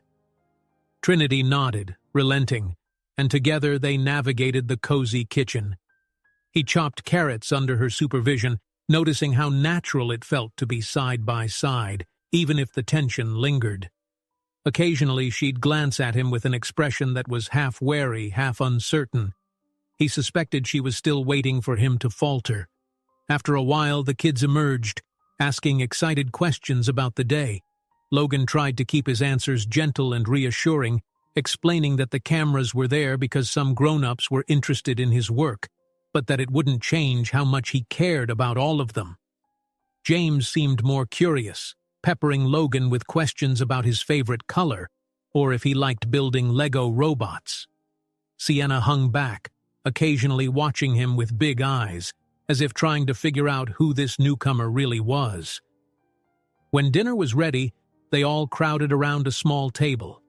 A sense of familiarity settled in, the kind that families share over an evening meal, giggling about a silly joke, passing the salt, fussing over whether the carrots were too crunchy. For Logan, it was as if the glossy skyscrapers and relentless pressure of the outside world had melted away, leaving only this warm, fleeting moment of normalcy. Once dinner was finished, Trinity ushered the twins to brush their teeth and change into pajamas. Logan found himself alone at the table, clearing dishes. He felt oddly at peace, in spite of the swirling chaos outside. Then Trinity reappeared, her voice soft. They asked if you'd read them a story. I told them it was okay. His heart gave a sudden thump. Are you sure? She nodded. It's just a bedtime story, Logan. Nothing complicated. Upstairs, the twins shared a small bedroom with 2 cozy beds. A nightlight shaped like a cartoon star glowed in the corner. Logan perched on a chair between the beds, while Trinity lingered by the doorway. He held a battered storybook Sienna had picked out, reading each line slowly and adding silly voices for the characters. James giggled at the dragon's growly accent, and Sienna hid under the blanket when the plot got a little tense, only to peek back out with a grin.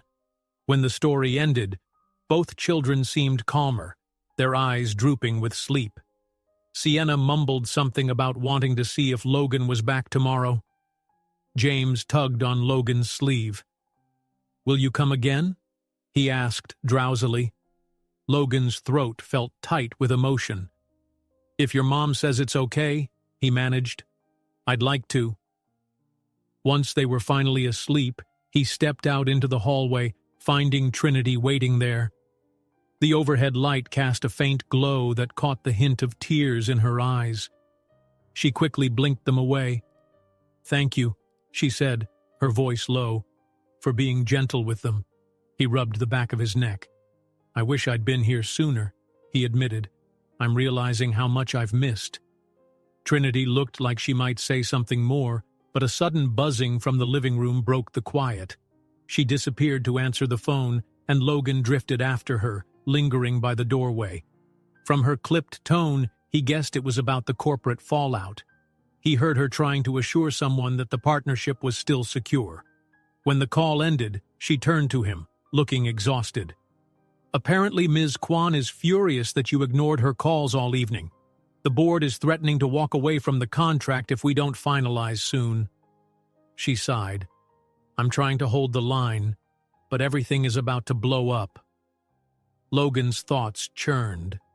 If Ms. Kwan withdrew her investment, Pierce Innovations would face a crisis that could drag Trinity's startup into the mire with them. He exhaled, feeling the day's weight bear down on him. I'll handle her, he promised.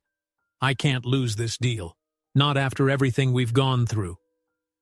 They stood there, tension thrumming between them, the quiet of the apartment contrasting sharply with the high-stakes corporate war raging outside. Finally, he checked his phone. 12 missed calls from the board, 6 from Ms. Kwan, and a dozen messages. He muttered a curse under his breath. The cost of redemption, he realized, was turning out to be steep, but for once, he was determined to see it through. Late that night, when he finally left Trinity's apartment, Logan climbed into his car to find a new text message waiting on his phone. It was from Caldwell. Your move, Pierce. By tomorrow, it's all over. Logan stared at the screen, adrenaline flooding him at the threat. Morning arrived in a flurry of urgent phone calls and tense whispers. The first rays of light had barely touched the glass facade of Pierce Innovations when Logan stepped into the lobby, a folder clutched under his arm. Trinity was already there, pacing near the reception desk, her face set with grim determination. Around them, employees glanced over anxiously, clearly aware that something monumental was about to happen. The board members, Ms. Kwan among them, had assembled in a conference room on the top floor, waiting for a plan to quell the corporate firestorm. Logan drew close enough to see the strain in Trinity's eyes. I got your message, he said quietly. You have everything we need? She held up her phone. Emails, timestamps, testimonies, enough to prove Caldwell's been manipulating the narrative against us. Marcus found a chain of messages that shows Caldwell bribed a lower-level staffer to leak partial documents. He's behind those Pierce's secrets rumors, too. The tension in Logan's posture eased slightly. So we can expose him. She nodded. Yes. But are you ready for the fallout? Their conversation fell silent as Ms. Kwan and Harding emerged from the elevator looking impatient. This press conference needs to happen within the hour, Ms. Kwan snapped. "The media's already gathering outside, and investors are threatening to back out. If you don't fix this, Logan, consider our partnership, both with Trinity's startup and my funding. Finished." Logan let out a measured breath. "We're on it." They all filed upstairs to a large conference room overlooking the bustling city streets. Through the windows, Logan could see vans from several news stations parked along the curb. Cameras were being set up on tripods, reporters shuffled about, and a throng of curious onlookers gathered at the building's entrance. The spectacle was bigger than he'd imagined. A spike of adrenaline coursed through him, knowing everything, his company, Trinity's future, and even his relationship with his children, hung in the balance. Marcus waited at the conference table, sifting through printouts. The moment Logan and Trinity entered, he handed them a small USB drive. "It's all here," he said, keeping his voice low. "Emails from Caldwell's associates, evidence of hush money, threats to certain board members if they didn't toe his line." Logan clutched the drive like a lifeline. "Thank you." Trinity's eyes darted toward the hallway. "People will eat this up," she murmured. "But what about the twins? The more publicity we draw, the harder it becomes to protect them from the chaos." Logan placed a hand lightly on her shoulder, mindful of the watchful stares from the board members. "We have to end this once and for all," he said gently. "If we let Caldwell keep controlling the narrative, it'll never stop. I promise. We'll find a way to shield the kids from the worst of it." She studied his face and gave a small nod, her resolve bolstered by his steady gaze. Then Ms. Kwan cleared her throat impatiently. "Shall we?" she said. "The press won't wait forever." A few minutes later, Logan and Trinity stepped into the main atrium, which had been hastily converted into a press briefing area. Rows of chairs faced a makeshift stage with microphones. Photographers flashed cameras the moment the pair appeared, a cacophony of clicks and murmured questions filling the space. Logan walked to the podium, the bright lights stinging his eyes. He felt Trinity close by. Marcus and Harding flanked them, while Ms. Kwan hovered behind the cameras. The tension was palpable, a silent countdown to a public reckoning. Logan cleared his throat. "Thank you for coming," he began, forcing his voice to project calm authority. "We've arranged this press conference to address recent claims regarding Pierce Innovations, our partnership with Ms. Trinity Rose's startup, and the allegations of unethical practices." He paused, letting the crowd settle. "There have been rumors, half-truths, and outright lies circulated about our business dealings. Today, we'll set the record straight." Before he could continue, a figure broke through the gathering at the back, Vaughn Caldwell, dressed in a sharp suit, his expression smug. As he strode forward, reporters swiveled, capturing every moment. Caldwell raised a folder high, as if brandishing an incriminating weapon. "Logan Pierce is the real culprit," Caldwell declared, voice booming. "He's used hidden clauses in contracts to demolish smaller companies. He's betrayed people, like Ms. Rose, and only pretends he wants redemption." A wave of murmurs swept the crowd, cameras snapping in rapid bursts. Logan's jaw tensed, but he kept his composure. "Caldwell," he said, "if anyone here has skeletons in their closet, it's you." Caldwell's eyes glinted with malice. "Oh? Care to provide proof, or are you just slinging mud?" At that moment, Trinity stepped forward, her voice steady. "We do have proof," she said, her tone ringing with conviction. She reached into her own folder. "For weeks, you've been feeding partial documents to the press. Contracts that were signed years ago, but only the sections that paint Logan as a villain. You threatened board members who wouldn't turn against him. We have the emails, all traced to your office." A ripple of surprise moved through the reporters. Caldwell's smug smile faltered, but he quickly rallied. "Ms. Rose is desperate to save her failing startup," he sneered. "Of course she'd fabricate stories." Trinity's temper flared, but she held her ground. "My company is not failing," she said, "and these stories are no fabrication. Here." She handed a set of printed emails to the nearest reporter. They show Caldwell authorizing payouts in exchange for damaging leaks. You'll see the timestamps match each wave of scandal that hit Pierce Innovations. A volley of questions erupted, voices clamoring as reporters scrambled for a glimpse of the documents. Caldwell's face darkened. He hurled another accusation. She stole her technology from an existing patent. I did nothing of the sort, Trinity snapped. My startup's software is fully patented under my name. You've tried to buy or sabotage it for months. Logan seized that moment to speak. I've made mistakes in the past, he said, lifting his hands so the cameras could see his sincerity. Contracts I signed without understanding the full impact, including the one that harmed Ms. Rose early in her career. I was blinded by ambition. He drew a breath. But these recent scandals, orchestrated by Caldwell to serve his agenda, we have the records, the proof. He used those old contracts to paint me as a perpetual villain, distracting everyone from his own corruption. Reporters fired questions at Caldwell, whose confidence wavered under the barrage of evidence. One demanded, "Is it true you bribed board members?" Another shouted, "Did you threaten to release doctored documents to tank Pierce Innovations stocks?" Caldwell's face twisted in anger. "Enough!" he snapped, turning a menacing glare on Logan. "You want to blame me for your downfall?" Logan kept his voice calm. "I'm blaming you for orchestrating leaks, blackmailing staff, and hiding behind half-truths. The board is finally seeing the damage you've caused, to them, to Ms. Rose, and to me." He shifted his gaze across the room, meeting the eyes of Ms. Kwan and several board members standing near the back. One by one, they seemed to realize the extent of Caldwell's manipulation. A few even stepped forward, confirming they had felt pressured or threatened by Caldwell in recent weeks. Caldwell's composure shattered under the weight of collective condemnation. Fury etched into his features. He tried to shout above the uproar, but the reporters weren't interested in excuses. Cameras focused on Logan and Trinity, who stood side by side, united despite their complicated past. At last, Caldwell threw down his folder, scattering papers across the polished floor, and stormed from the atrium. The press swarmed closer to capture the final image. Logan, breathing heavily, shoulders squared, and Trinity, hand lightly brushing his arm in a silent show of support.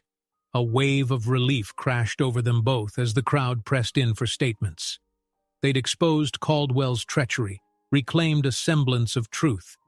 Yet the tension remained, thick with unanswered questions about what came next. An enterprising reporter raised her voice. "Mr. Pierce, how will you rebuild trust with your family after so many betrayals?" Microphones thrusted forward. "What's your next step? Do you plan to take a leave from Pierce Innovations, or will you stay on?" At the mention of family, the cameras zoomed in on Logan's face. He froze for a heartbeat, painfully aware that Trinity and the twins deserved an answer just as much as the crowd did. The hush that fell was electric, everyone waiting for his response. Logan remained at the center of the makeshift press area, bright lights pouring over him while reporters clamored for answers. Even after Caldwell's exit, the air thrummed with tension. Everyone waited for his next words. Trinity stood a few steps away, trying to catch his eye. He glanced at her, saw a mixture of relief, lingering hurt, and silent encouragement shining there, and found the resolve to speak. "I've spent years chasing power and influence," he said, voice wavering slightly. "I hurt people, sometimes without realizing it. I was ruthless in my ambition. Today, I own my mistakes. But I also stand here committed to making Pierce Innovations a force for positive change. For my colleagues, my partners, and yes, for my family."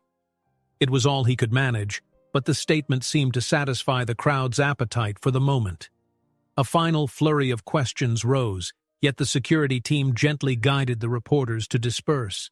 Cameras flashed, shutters clicked, and in a matter of minutes, the atrium began to clear. The crisis that had brought them all here still lingered in the air, but the tone had shifted. Logan lowered the microphone, stepping away from the podium. Trinity approached him, her eyes locked on his.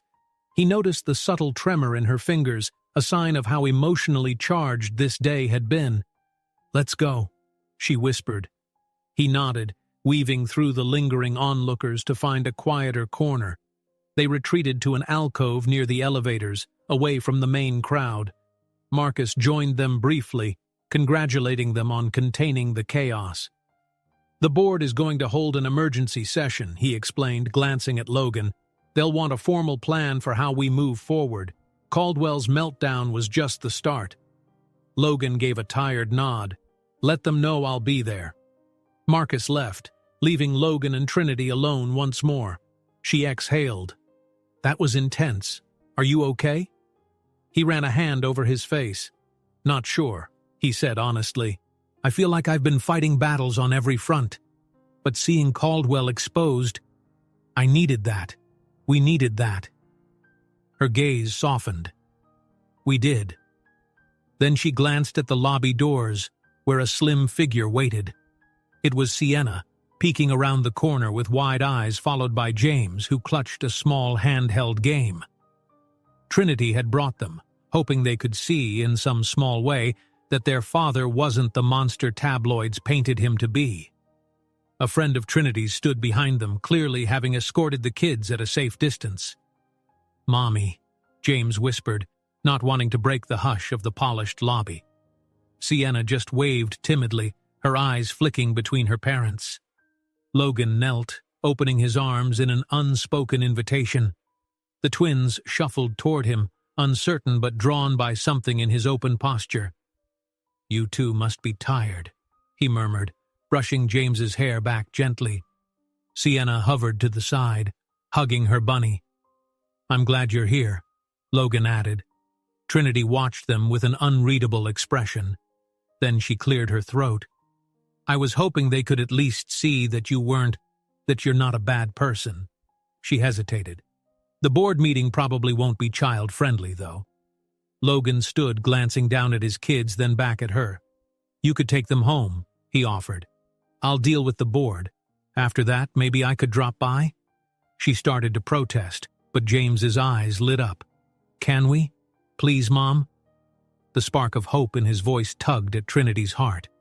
"All right," she relented, "but we'll see how it goes." They parted ways. Trinity led the children out the front doors, weaving through the last pockets of lingering press. Logan watched them until they vanished into the crowd, a swirl of conflicting emotions swirling inside him: pride, relief, and the crushing awareness that he had a long way to go to truly be the father they deserved. Soon after, he entered a large conference room on the upper floor where the board had reconvened. The tension was palpable. Ms. Kwan stood near the head of the table, her arms folded, Harding and other directors on either side. An overhead projector displayed bullet points about damage control and future direction. Harding turned first. "That spectacle downstairs was dramatic," he said, his voice dry. "But it seems you managed to turn public sentiment in your favor, at least partially." Ms. Kwan's gaze bore into Logan. "We've lost a few smaller investors, spooked by the scandal. Caldwell's meltdown might buy us goodwill in the media, but we still need a clear strategy to rebuild trust. Our share price is unstable, and the market is watching." Logan drew a measured breath. "I'll accept whatever changes you require," he said. "But we can't just apply a Band-Aid. We need transparency and an ethical shift in how we do business. That means better oversight, real accountability. I'm prepared to share power, empower some of you to have veto or equal say on major decisions." A ripple of surprise passed through the group. For a man once known as a controlling CEO, this was a striking concession. Harding narrowed his eyes.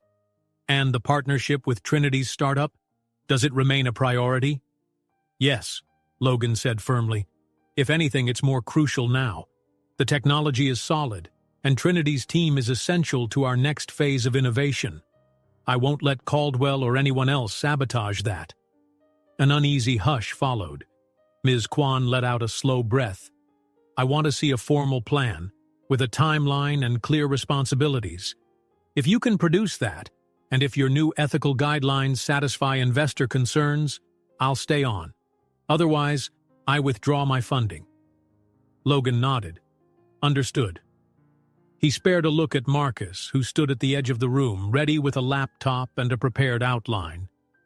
They'd spent the past few nights drafting proposals, anticipating such demands. By the end of the meeting, the board's mood had warmed. Harding shook Logan's hand with uncharacteristic sincerity. "I've seen you at your worst," he said under his breath. "Maybe now I'll get to see you at your best." Logan managed a wry smile, grateful for the tentative acceptance. Night had fallen fully by the time he headed to Trinity's apartment. A sense of relief warred with exhaustion as he climbed the familiar steps. She opened the door quietly, the apartment lights low. From somewhere down the hall, he heard the low hum of cartoons on a TV. The kids must still be awake. Trinity closed the door behind him. How did it go? He shrugged off his coat. "They're giving me a chance. A conditional one, but still a chance." She nodded, expression softening. "I'm glad." Sienna peeked around the corner, her big eyes lighting up. "Hi," she said shyly. James was right behind her. Logan knelt, putting himself at their eye level. "You're still awake?" Sienna nodded vigorously. "We had a snack," she said, pulling Logan's hand toward the small living room. James grabbed his other hand. Together, they led him to the couch, where a half-finished coloring book lay. The TV's volume was turned down low, the cartoon images dancing silently on the screen. Trinity watched from the doorway, arms loosely crossed. Her posture no longer radiated the guarded tension of before, replaced by a cautious hope. Logan sensed it too, a shift in the atmosphere.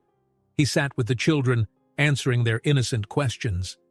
Sienna asked if the cameras downstairs were scary. James wanted to know if Caldwell was the bad guy from the news. Logan did his best to explain without fueling their nightmares. Eventually, bedtime rolled around, and Trinity guided the twins to brush their teeth. Before heading to their room, James paused. "Dad," he said softly, the words sounding so strange and new on his tongue, "will you read us a story again?" Logan's throat went tight, but he nodded. "Of course," he managed, swallowing the lump in his throat. Then, realizing the gravity of what James had just called him, he glanced at Trinity. She gave a subtle, almost imperceptible nod. He followed them into their bedroom, flipping through a picture book about a group of animal friends. Both kids listened with rapt attention, leaning against Logan's arms. He read each page slowly, savoring the rare and precious closeness. Trinity lingered in the doorway, her eyes damp with emotion. By the time the children were asleep, Logan's heart felt full in a way he'd never known. He quietly stepped into the hallway, where Trinity stood wiping the corner of her eye. "Thank you," she whispered, "for being here. For them." He took her hand, lacing his fingers through hers. "I'm not going anywhere. Not again." They moved into the living room, speaking in hushed tones about practical things, how to handle next steps, how to juggle schedules so he could spend more time with the twins, how to keep the press at bay. Yet beneath the practical was an undercurrent of something warmer, a renewed sense of possibility and hope. Eventually, Trinity walked him to the door, the soft glow of a table lamp illuminating her face. "You did good today," she murmured. "Really good." He managed a faint smile. "It's just the beginning, but I'll take it." She squeezed his hand. "Get some rest," she said gently. "We have a lot of work ahead, together." With a final, tentative smile, Logan stepped out into the night. The city lights twinkled under the starless sky. As he made his way to his car, memories of the day replayed in his mind. Caldwell's downfall, the board's grudging acceptance, and most of all, James's quiet utterance of the word "Dad." He slid into the driver's seat, hands resting on the wheel.